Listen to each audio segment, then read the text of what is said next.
నమస్తే.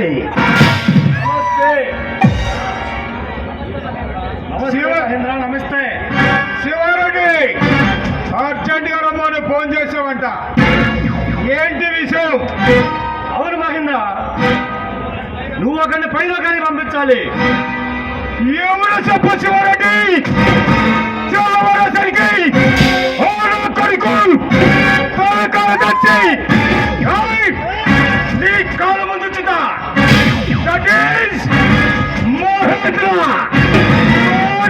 మసి అయిపోతాడు.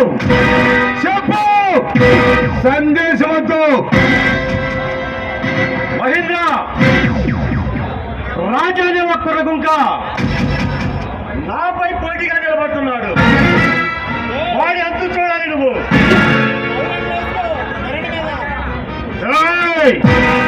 రాజా, ఎవరో రాజా, పసివాడు, ముసలివాడు, వాడి డబ్బు నరకడం మొదలు పెడితే ఏ కనుక కన్నా ఏ గడ్డానికి ఓడి కానీ పొందాలి కానీ మూడో రోజులు గుర్తుపెట్టకుండా పోస్ట్ మార్టం గురించి చేస్తారు.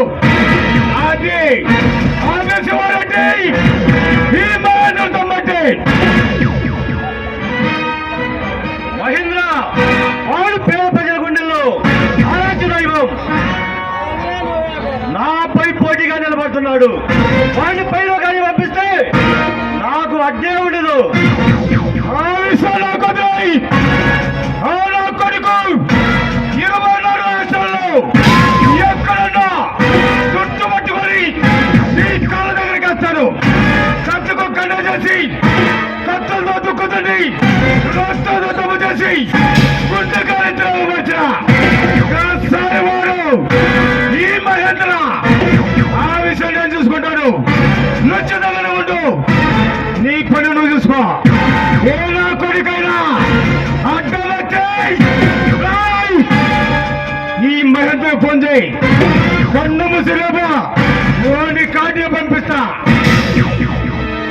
చాలు మహేంద్ర, చాలు.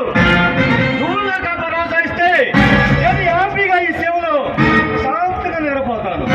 అందుకనే నిన్ను ఇక్కడ పిలిపించింది.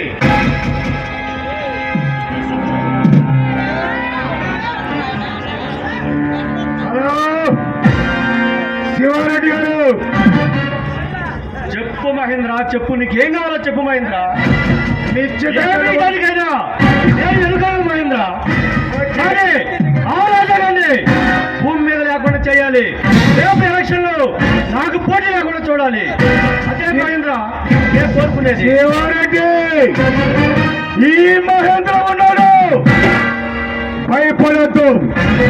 నా కుర్రాల్ని 100 మంది పంపిస్తాను. అంత వచ్చిన వాళ్ళని అంతం చేసి రింకింగ్ చేసి నిన్ను గెలిపించే బాధ్యత నాది.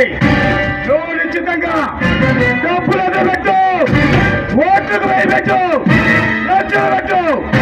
గెలువు నీకు తిరగలేదు. నీ కనుక నేనున్నా. చాలు మహేంద్ర, చాలు. ఇంకా చాలు మహేంద్ర. నిన్ను ఏది కోరి ఇక్కడ పిలిపించినందుకో తెలుసా? నువ్వు నాకు ఈ భరోసా ఇస్తే నాకు అంతే చాలు. శివారెడ్డి, సరే అలాగైతే ఈ శివారెడ్డి ఈ ఆనంద సమయంలో మహేంద్ర, మహేంద్ర, ఈ ఆనంద సమయంలో ఇందు చేసుకో. శివారెడ్డి, ఇంకొక విషయం, నువ్వు కలిసి సీఎం అయితే నాకు మినిస్టర్ పదవి చాలు. మహేంద్ర, ఈ దీనికి నేను సిద్ధం. ఏం కావాలన్నా ఈ పల్నాడు జిల్లాలో ఏం కావాలి నీకు ఇస్తా శివారెడ్డి. ఓకే మహేంద్ర.